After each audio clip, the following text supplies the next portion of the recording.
In the 16th century, a man with a gold-hooped earring and a little goatee picked up a quill and wrote some of the finest sonnets the world has ever seen. 500 years later, a man with nothing better to do sits down with a microphone and tries to work out what the hell that bloke was going on about. Welcome to the final couplet.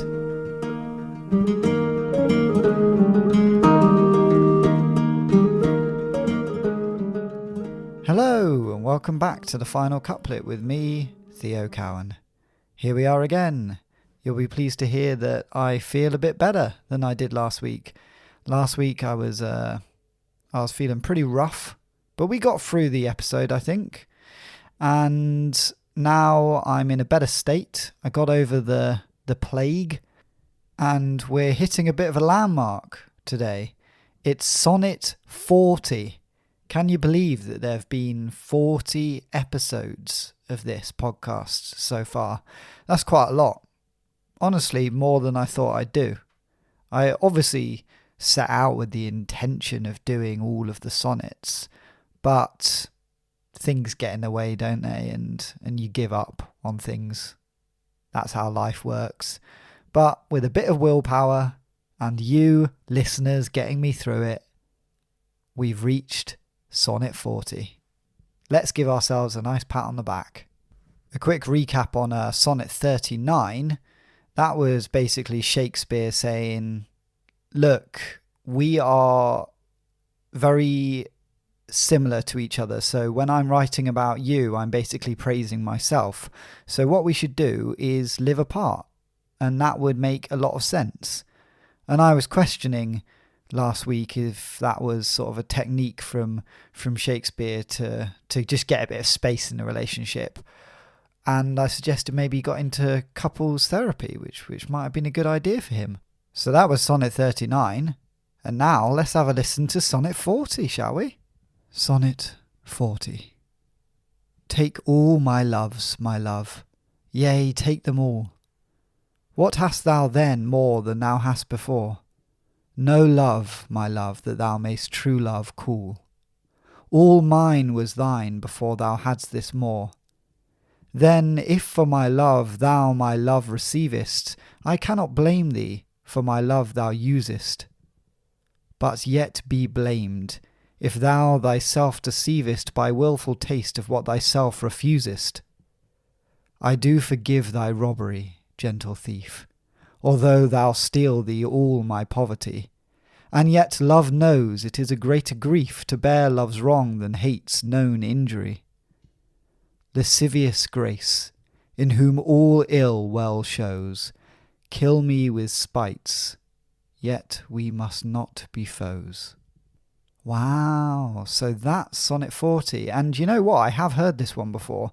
I think it's one of his more famous ones. A lot of usests and lovists and ists all over the place in this one. And I think the general gist of it is, look, you've cheated on me and you've had an affair with someone else, which we have had crop up in previous sonnets. This one is very to the point. Look, you've done some bad stuff here and I'm not happy about it. But obviously, it being Shakespeare and it being one of his love sonnets, he does forgive the recipient of the poems, of course. He's very forgiving, isn't he, in these situations, which again lends itself to couples therapist. I say it again. It would have been a great second gig for him alongside the writing. You know, a bit of extra pocket money. Right, let's dive into this and work out what the hell Shakespeare was going on about line by line, shall we? So we start with, take all my loves, my love, yea, take them all. Now, a lot of people will be saying, but that yea is spelt Y-E-A, so why is it not yeah? Well, jury's out on that one, but it seems to be the done thing, alright? and if everyone else does it, I'm going to do it too. Maybe I could be a bit of a maverick and pronounce it yeah, but does it sound as good? This is it with just yeah, all right? Take all my loves, my love. Yeah, take them all. It's not, hasn't quite got the sort of Shakespearean ring that we know and love. Yeah, go on, take them all. Have them. It's more that sort of vibe, which doesn't really sound very poetic, does it? But, of course, the meaning, yes. So, take all of my loves, my love. He's referring to the recipient of the poem. Yes, take them all. Pretty self-explanatory, that one. Almost didn't need to be translated by me, did it? What hast thou then more than thou hast before? ? What do you have now more than you had before?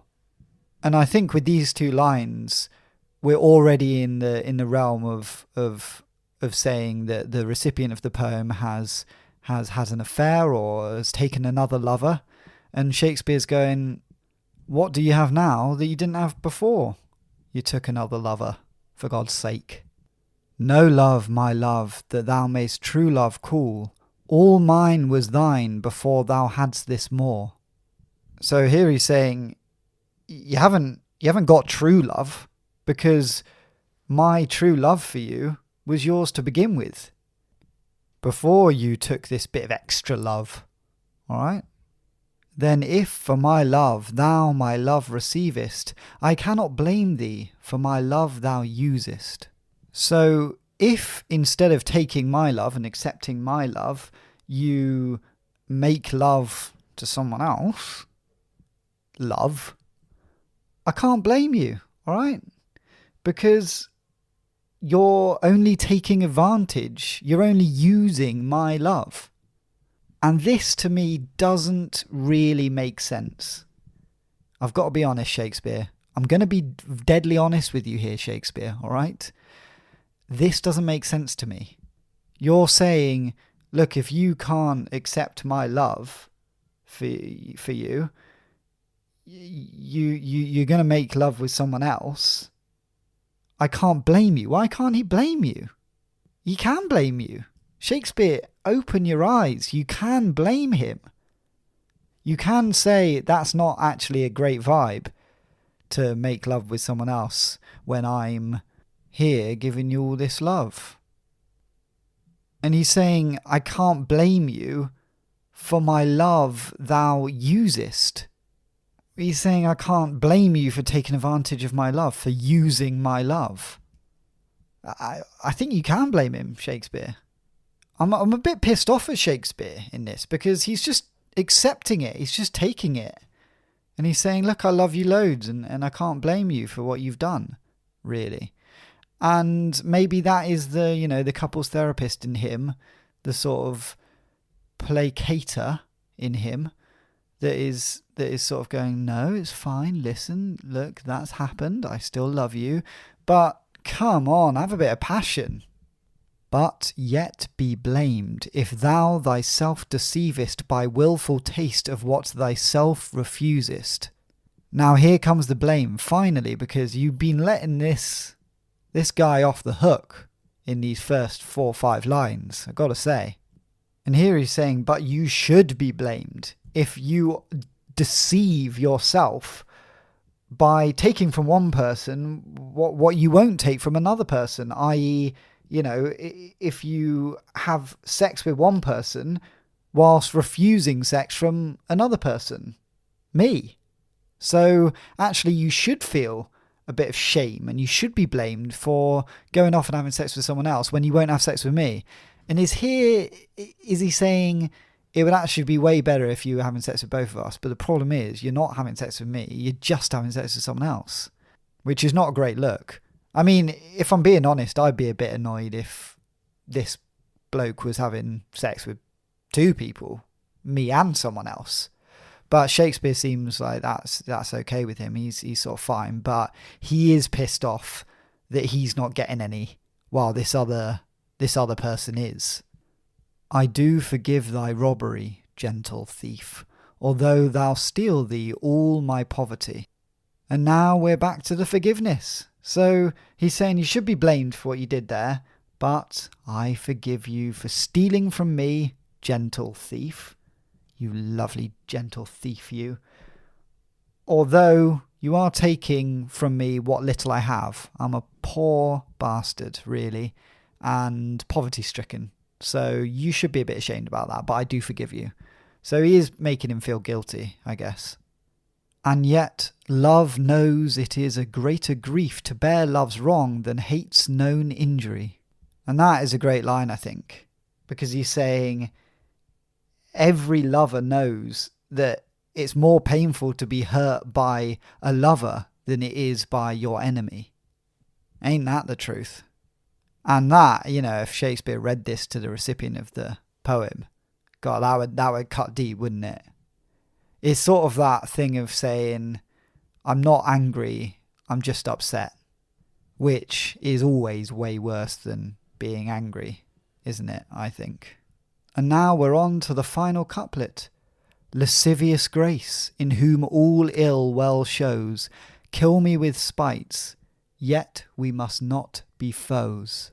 And this, I think, means you who are gracious and horny at the same time, you who makes everything bad look good, you can kill me with spite, with hurt, but let's not become enemies, for God's sake. All right, let's keep it civil, which is a bit of a strange ending. I mean, to be honest, if I did what this guy had done, which is basically go and sleep with someone else whilst not sleeping with Shakespeare, and I received this sonnet, I wouldn't know what the hell to make of it, would you? It's sort of saying, look, I love you loads, and I understand what you did, but it was bad, and you shouldn't be doing that, and you shouldn't be having sex with someone else whilst not having sex with me, and you're a bad person, you're also horny, and I get that, and you hurt me loads, but that's okay, and let's not be enemies. I mean, what the hell is going on there? That sonnet has come from the brain of a confused man. But I quite like how raw it seems to be.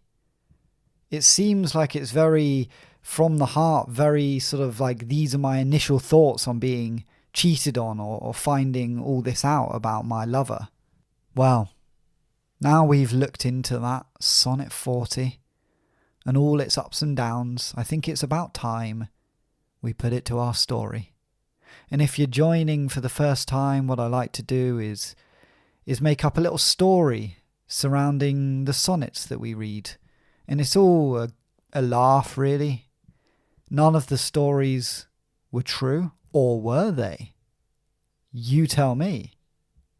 So, if you missed last week's episode, what happened was Shakespeare's ex-wife broke him out of prison, well, with the help of his cat Mercutio, because Shakespeare wrote her a sonnet saying, I still love you and everything, and she was like, great, let's go back and live together and be in a harmonious relationship again.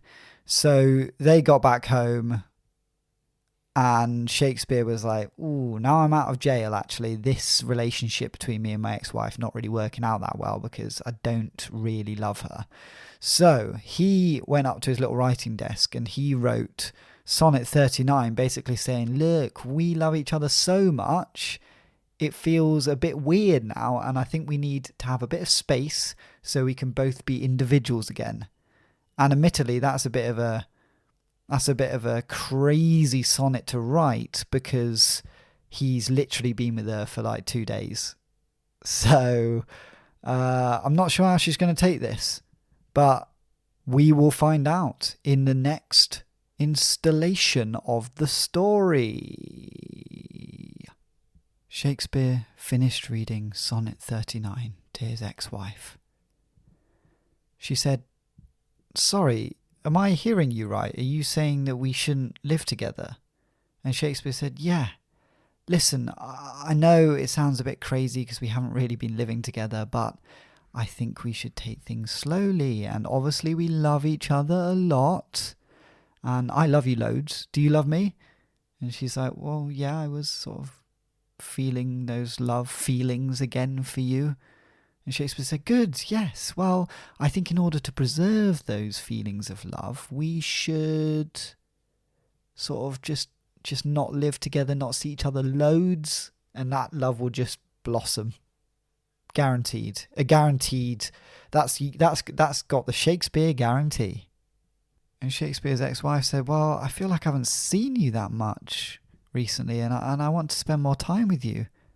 And Shakespeare said, yes, I know what you mean, but also I think my point is very valid, and I've already packed your bags, and I think you should move back to your house, and I'll see you next week for a coffee, and that'll be nice, and we'll have a kiss maybe if you're lucky, and just, yeah, so is that all good with you? And Shakespeare's wife said, well, not really. And Shakespeare said, great, I'm really pleased that you've come round to my way of thinking. Here's your bags. And Shakespeare thrust his ex-wife's bags into her hands and pushed her out the door. And she went, Shakespeare, well, I'm not sure if I fully agree. And he closed the door in her face and said, see you next Wednesday. He sighed a big sigh of relief and looked down at Mercutio, his cat, who was looking up at him judgingly. And he said, oh, what? I don't fancy her. I don't love her anymore. I just want to be back with John Donne. And Mercutio rolled his eyes and sauntered off into the kitchen. And Shakespeare thought, right, now I must find John Donne. I don't know why he hasn't replied to any of my letters. That's very strange. I sent him loads of letters from prison, and he didn't reply to any of them. Maybe I sent them to the wrong address, or he's just very busy. I think that must be it. So he grabbed his cloak and made his way to John Donne's house. On his way, he bought a dozen roses that he would hand to John Donne on arrival, and he imagined the wonderful moment of seeing John Donne for the first time in a few weeks, and kissing him and holding him in his arms. And John Donne would say, oh, Shakespeare, I've missed you ever so. And Shakespeare would say, I have missed you too, John Donne. I love you. And then John Donne would say, I love you too. Shakespeare was completely lost in this fantasy as he wandered the streets of London and finally arrived at John Donne's house. He knocked on the door, knelt down on one knee for some reason, and held the flowers in front of him, awaiting the door to open. A few minutes went by, and the door did not open. Shakespeare got up off his knees and knocked on the door again and shouted, John! Oh, John! A few more minutes went by, and Shakespeare heard a bit of rustling inside. He said, John, I can hear you. Come and open the door for God's sake. More rustling from inside. Look, I know I accidentally killed that waiter and that might have been pretty intense for you, but I still love you and I hope you still love me. Eventually the door opened and Shakespeare said, oh, John, finally. What? And he stopped in his tracks, because the man that opened the door was not John Donne, but Ben Jonson. And Shakespeare said, Ben, what the hell are you doing here? And Ben said, oh, Shakespeare, gosh, this is weird. I was just having tea with John. You know John Donne, don't you? And Shakespeare said, obviously I know John Donne. I introduced you to John Donne. You know that I've had a relationship with John Donne. And then John Donne came down the stairs completely naked and stood at the door and said, oh, Shakespeare, you're right. And Shakespeare said, sorry, what the hell's going on? Why are you naked? And John Donne said, well, I think it's pretty obvious why I'm naked, Shakespeare. Me and Ben Jonson have been having at it. And Shakespeare said, I can't believe this. We're still together, John. And John said, I don't know, are we? Were we ever together? Look, we're just having a bit of fun. And Ben Jonson said, yeah, come on, Shakespeare, we're just having a bit of fun. You need to take a chill pill. And Shakespeare, red in the face, said, I cannot believe the deceit here. My friend and my lover having sex. I mean, John, you haven't even had sex with me yet. What the hell? And John said, well, I don't know, maybe I'm not that into you, Shakespeare. And Shakespeare said, no, it can't be that. Everyone's into me. I'm William Shakespeare. I'm the famous, hot, intelligent William Shakespeare. So obviously it's not that. And John Donne said, well, thanks for stopping by, Shakespeare. I guess I'll see you around. Sorry about the whole sex stuff. And Shakespeare said, no, hold on. Can I come in quickly? And John Donne said, well, now's clearly not a good time. Well, I'm coming in. I'm coming in because I need to use your writing table and your ink and your pen to write a very angry and confused sonnet. And John Donne said, oh, God, all right then. Ben Jonson said, sorry, Shakespeare, I really didn't mean to get in the way of everything. And Shakespeare said, you shut up, we'll talk about this later. And he marched upstairs into the house and furiously wrote Sonnet 40. After a bit of time, he went down to find John Donne and Ben Jonson having sex again. And he said, for God's sake, I'm still here in the house. And Ben Jonson said, oh, sorry, Shakespeare, I thought you'd gone. Sorry, my bad. And John Donne said, oh, you've written your little sonnet, have you? Come on then, hand it over. And Shakespeare said, I'd rather read it, actually. It will be more affecting. He retrieved Sonnet 40 from his back pocket, cleared his throat, and read Sonnet 40. Take everything I love, my love. Yeah, go on, take it all. What do you have now that you didn't have before? Not true love, that's for sure, because my true love was yours to begin with, before you took this extra love from me. If you have sex with someone else instead of accepting my love, I can't really blame you, because you're only taking advantage of my love. But you should be blamed if you deceive yourself by having it off with someone else without having it off with me. I forgive you from robbing me, gentle thief, even though I'm broke.